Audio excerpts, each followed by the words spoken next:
इशाक भाई का मोबाइल जिसके पास होंगे वो कृपया देने की कृपा करें। मिल गए? अच्छा, अपने वारिस के पास दिए, बाहर नहीं गए।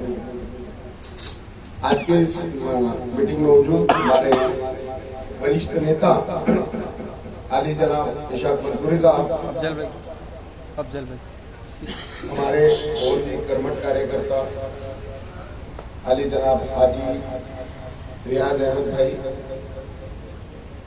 हमारे नवनियुक्त दक्षिण नागपुर के कन्वीनर आली जनाब शोएब अहमद साहब, सोहेल भाई, कलीम बिन कासिम साहब, मेरे दोस्तों भाई, जिसका नाम नहीं ले सका इसका मतलब नहीं उनको याद नहीं रख रहे। सबके नाम लेना मुश्किल है, नहीं तो मालूम पड़ रहा है कि चुनाव में सब बजा रहे हमारे, ऐसा नहीं होना चाहिए ना। अभी मैं मीटिंग करते झोपड़पट्टी में घूम रहा था, एक लेडीज ने मेरे को बोली, जाओ जी बोले झोपड़े टूटने वाले। मैंने बोला किसने बोला? तो बोली मैंने सुनी। मैंने बोला किसने सुनाया? नहीं तुम सब सुनी। फिर हमारे को अहमद भाई दूसरे वाले हमारे यहाँ से ये बोले, मेरे इधर रोज सवेरे 5 लोग, रात को 10 लोग आ रहे हैं और पूछ रहे, और जी बोले हॉस्पिटल मेरे अपने घर के पास पूरा था, हमारे झोपड़े टूटने वाले हैं। मेरे समझ में नहीं आता कि सेंटर ऑफ नागपुर, यानी आप नागपुर कहां से शुरू हो रहा? कहां से शुरू हो रहा नागपुर? 0 माइल से नहीं, 0 माइल तो कहते सेंटर है, इंडिया का सेंटर है, तो कहा 0 माइल? नागपुर शुरू होता बजाज नगर से भी आ गया और खत्म कहां होता? कांठी रोड, है ना? इधर शुरू होता कहां से? डिगोरी, उमरेड रोड से, और खत्म कहां होता? काटोल करके। इसको अगर पूरा गिना जाए तो सेंटर ऑफ नागपुर में ताजाबाद है, और वो सेंटर ऑफ नागपुर एमआईएम की कोशिश से 39 एकड़ जमीन आपको झोपड़पट्टी के लिए, पट्टे के लिए गवर्नमेंट ने आरक्षित कर दिया। 39 एकड़ बाकायदा लेटर दिया, खसरा क्रमांक 46, 47, 48 जो भी है, हमारे इशाक भाई को मालूम। करने के बाद भी ये सवाल कि झोपड़पट्टे टूटने वाले हैं। मैंने बोला बाजी, अभी आमदार के इलेक्शन हुए? बोले हाँ। बोला आपने वोट किसको दिए? आप कुछ दिए? बोले हकीकत बता रहा हूँ, किसको दिए? आप कुछ दिए। बाजी हम तो खड़े स्टेज पर, तो हमारे को कैसे दिए? अरे वो पुराने बोला इस बार किसको वोट दिए? तो बोले पंजे को दिए। मतलब बहुत अच्छा किया। पंजे में कौन खड़ा था?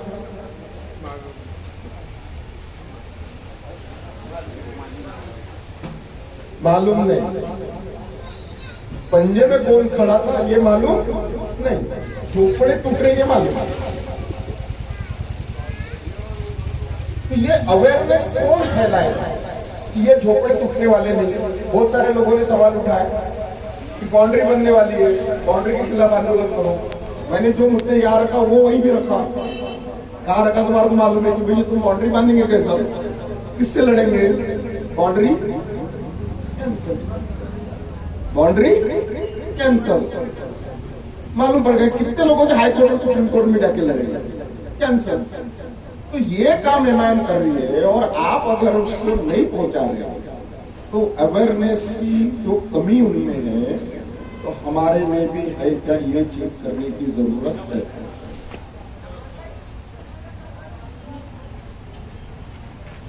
सबकी उम्र मेरे ख्याल से एवरेज में 30 साल से ऊपर की है, 30-35 साल। मेरे को अभी हमारे मास्टर साहब ने बोले, अच्छा हो गया इन्होंने बोले कि भाई ये इशाक भाई और शकील भाई लड़ रहे, इनकी उम्र हो गई, और फिर बोले हम आज है कल। अच्छा होगा इन्होंने अपने आप को शामिल कर, हम रहेंगे। नहीं तो मुझे ये डर लग रहा था कि इनकी उम्र हो गई, अब कल जाके रहेंगे या नहीं रहेंगे। बोला हमला तो बच गया, कब्रिस्तान रोड किधर जाता देख लो। अच्छा होगा इन्होंने अपने आप को शामिल किया, हम रहेंगे या नहीं रहेंगे। तो ठीक है, समझ गए। तो भाई मरने से पहले गाजियाबाद में अपन सबने झोपड़पट्टी बसा दी है। अगर मैं बता रहा ना इतना बड़ा काम दूसरी तरफ में हुआ रहता ना दूसरे गांव में, तो आज तक वो लोगों ने जश्न मना लिया, लेकिन हमारे इधर अवेयरनेस नहीं है। तो मैं बोल रहा था अपनी उम्र कितनी हो गई, 30 से 35 साल, यानी 20 साल से हम क्या कर रहे हैं, नमाज पढ़ रहे अवेयरनेस कितना है, यानी जितना मैं बता रहा हूं। अल्लाह अकबर का मतलब किसको मानना, अपने अपने हाथ में उठाना।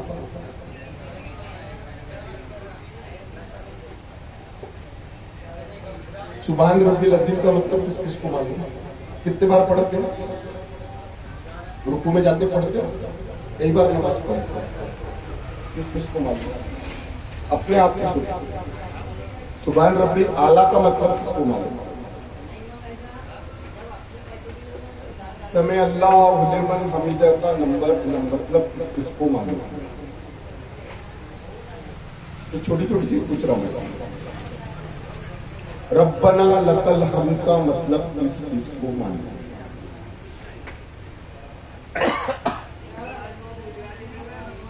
ये तुम सोचो कि जो हम इतने साल से पढ़ रहे हैं, ये छोटे छोटे वर्ड हैं, इसके मतलब कितनों को मालूम है। और अगर आपका ज़मीर ये बोल रहा है कि आपको नहीं मालूम, यानी आपने जो चीज हमारे इस्लाम में दी है छोटे छोटे वर्ड, इसके मतलब अगर हमने मालूम करने की कोशिश नहीं की, अगर अपने पास ये अवेयरनेस नहीं है, तो फिर वो बेचारे झोपड़पट्टी में जो लोग बोल रहे हैं कि पट्टे मंजूर होने के बाद झोपड़पट्टी टूटेगी क्या, उनको क्या जाना चाहिए। हम खुद ही अवेयर नहीं है, इसलिए अवेयर खुद होइए, खुद दूसरों को बताइए। बहुत सारे लोग बोलते काम नहीं होते, जमाना बदल गया, बहुत सारा हालत खराब है, कैसे काम नहीं होते। घर में बैठे रहोगे तो काम होगा, जनता में निकलो, सवेरे से शाम तक उनके बीच में रहो, उनके काम करो, उनके सुख में दुख में, उनके हाल में हवाल में, शादी में मंगनी में नहीं जाना, शादी में, बाकी जगह मौजूद रहो। जनता तुम्हारे पीठ के पीछे खड़ी रहेगी ना जी। हम सवेरे भी गायब रहेंगे, शाम को भी गायब रहेंगे,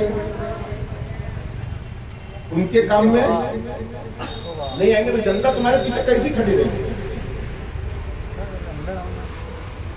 एमआईएम का वो कार्य करता है जो असदुद्दीन ओवैसी साहब को चाहता है, वही कर सकता है जो हर वक्त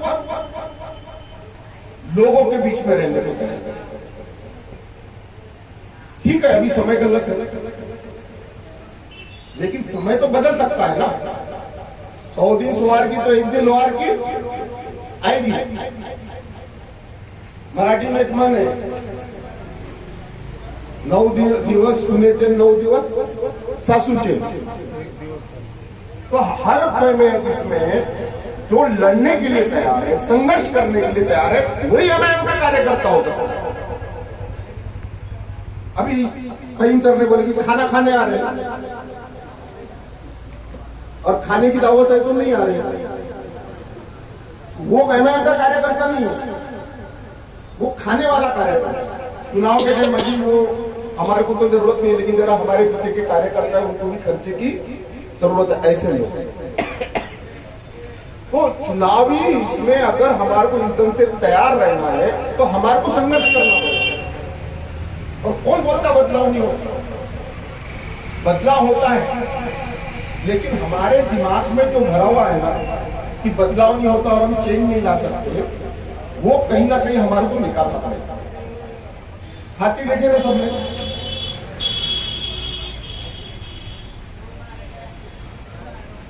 किसने हाथी देखा, हाथ ऊपर, तो हाथ तो ऊपर करो।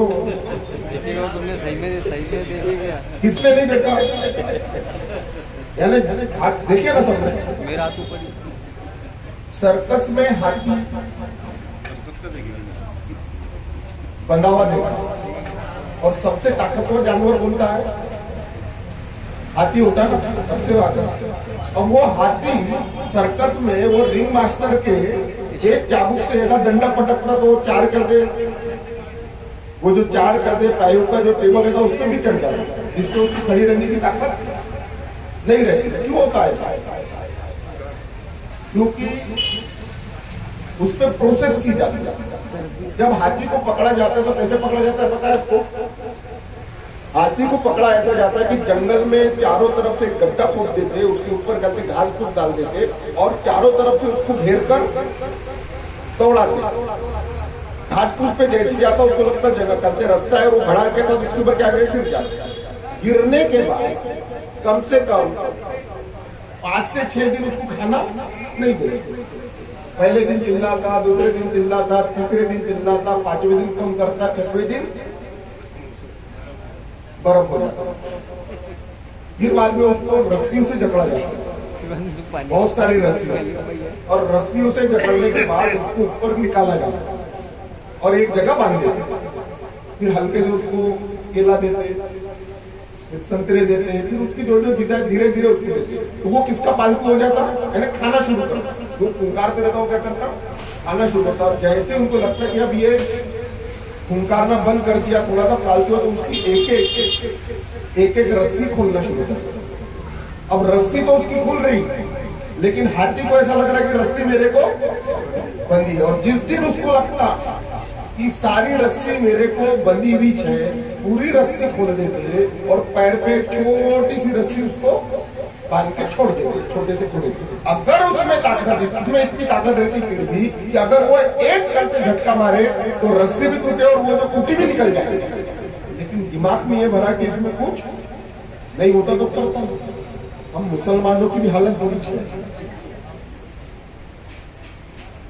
खूटे से रस्सी तोड़ के निकाल सकते हैं, लेकिन हमारे दिमाग में कुछ नहीं। बहुत सारों ने कर ली है। वो बेवकूफ थे क्या, तुम क्या कर लोगे? 39 एकड़ जगह तुम्हारे को मंजूर करवा दी है सेंट्रल ऑफ नागपुर में। इससे बड़ा कौन ना कर लो, जिसको 3 साल पहले तुम बोलते थे कि नहीं होता, कराए ना। कुछ नहीं। तो ये खूटे को जो पैर को रस्सी बांधी हुई है, छोटी सी नायलॉन की नहीं है, सुतली की रस्सी बंधी हुई है, उसको निकालने की जरूरत है। और जब तक वो नहीं निकालोगे तुम्हारे में चेंज आने वाला नहीं है। अभी हमारे नए अध्यक्ष बने, कन्वेनर बने, और कन्वेनर को के साथ उन्होंने जो सोचा है, हमारे को इसी जीत से बढ़ना। कम से कम 1.5 घंटा, 2 घंटा, 3 घंटा पब्लिक में रहना सीखो। घर से पैदल निकलो। असुद्दीन ओवैसी साहब से किसी ने पूछा कि साहब आप एक दिन में 500 किलोमीटर, 1000 किलोमीटर, 700 किलोमीटर सफर करते हो, बिहार के जो रोड है वो ऊपर नीचे होते हैं, कैसे कभी ऊपर होते, गड्ढे रहते बड़े बड़े, तो आप उसकी वजह अल्लाह ताला ने आपको नवाजा, तो आप हेलीकॉप्टर से क्यों नहीं घूमते? असद साहब ने जवाब दिया कि मैं हेलीकॉप्टर से घूम सकता हूँ, लेकिन मैं रोड से इसलिए घूमता हूँ क्योंकि जब मैं रोड से और बस्तियों से घूमता हूँ तो वहाँ की हालत देखकर, वहाँ के लोगों को देखकर मेरे को एहसास हो जाता है कि इन लोगों की पोजीशन कैसी है और हमारे लोगों की पोजीशन कैसी, वो देखने के लिए मैं घूमता। ऐसा सोचने वाला है तुम्हारा लीडर है जो रात दिन लोगों के बीच में घूमते रहता है। हमारे इम्तियाज जलील साहब हो गए, लगातार घूम रहे, अभी धुलिया में थे, उससे पहले यहाँ नागपुर के आसपास अपने विदर्भ में थे, और भी जगह जा रहे लगातार। और हम अपने घर के आजू बाजू की गली में 1-1.5 घंटा अगर पैदल नहीं घूम पा रहे, और पैदल घूमना फायदे की चीज है, आपकी सेहत भी अच्छी रहती है, हम पैदल घूमना क्यों नहीं शुरू करें? देखिए इलेक्शन आएंगे और जाएंगे, लेकिन जिस तरह का डेवलपमेंट करने का हमने सोचा है, अगर हार गए तो 5 साल बाद होगा, 5 साल पीछे चले जाएंगे। इतने अफसोस की बात है कि अभी 314 करोड़ क्यों जा रहे हैं हम कलेक्टर के पास? किसी ने पूछा क्या? इचाक भाई ने बोले चलो कलेक्टर के पास जाते चले, ऐसा नहीं होता। क्यों जा रहे हैं कलेक्टर के पास? पता है आपको? कलेक्टर के पास 314 करोड़ रुपया, वो कलेक्टर ने कल नियोजन समिति की मीटिंग लिया जिसमें पूरे आमदार थे, खासदार भी मौजूद थे। और आपको बताता हूं उस 314 करोड़ में से 1 रुपया भी ताजबाग के लिए मंजूर नहीं हुआ, जबकि सबसे बड़ा पर्यटन स्थल हमारा। क्यों नहीं किया मंजूर उसने? गणेश टेकरी के लिए मंजूर किया, दीक्षा भूमि के लिए मंजूर किया, वो वहां पे चलते हैं कोराडी के लिए मंजूर किया, ताजबाग के लिए मंजूर क्यों नहीं किया? ये सवाल पूछने जाना है। और एक बात बता रहा, काम कैसे नहीं होते जी? अधिकारी अगर नहीं करता तो जरा हाथ उठाने का भी काम शुरू करो। तुम्हारे हाथ में कोई चूड़ियां नहीं भरी है, क्या कर लेंगे? जेल में डालेंगे। अभी 140 लोग 4 महीने जेल में गए, क्या बिगड़ गया हमारा? वो तो बेचारे बेगुनाह गए। तुम आंदोलन करके जाने की तैयारी करो, अपने आप गवर्नमेंट तुम्हारे पैरों में आती है। हमने आंदोलन करना छोड़ दिया, राजनीतिक आंदोलन करो और उसको बताओ कि अगर तू हमारा काम नहीं कर सकता तो तेरा हम मुंह भी काला कर सकते और तेरा पुतला भी जला सकते। जिस दिन उसमें दहशत पैदा होगी तुम्हारे काम करना शुरू। हमारी दहशत किसमें? बाजू वाले अपने आपस में। और जब वो कंप्लेन करने जाता पुलिस में तो उसके पैर पड़ना शुरू कर देता। तो ये आदत छोड़ो, एकजुट रहो और साथ ही साथ में। तो मैं चाह रहा हूं कि अभी तो जुम्मे के दिन जा रहे हैं, यहां से पूरा इंतजाम किया जाएगा। सारे लोग कलेक्टर को बता दो कि तेने अगर पैसे दिया है तो उसमें से अगर 10-15 करोड़ अगर हमारे ताजबाग को देता नहीं तो तेरा भी डंका हम बजा सकते हैं। इंशाअल्लाह ताला बताएंगे कि नहीं बताएंगे? शुक्रिया।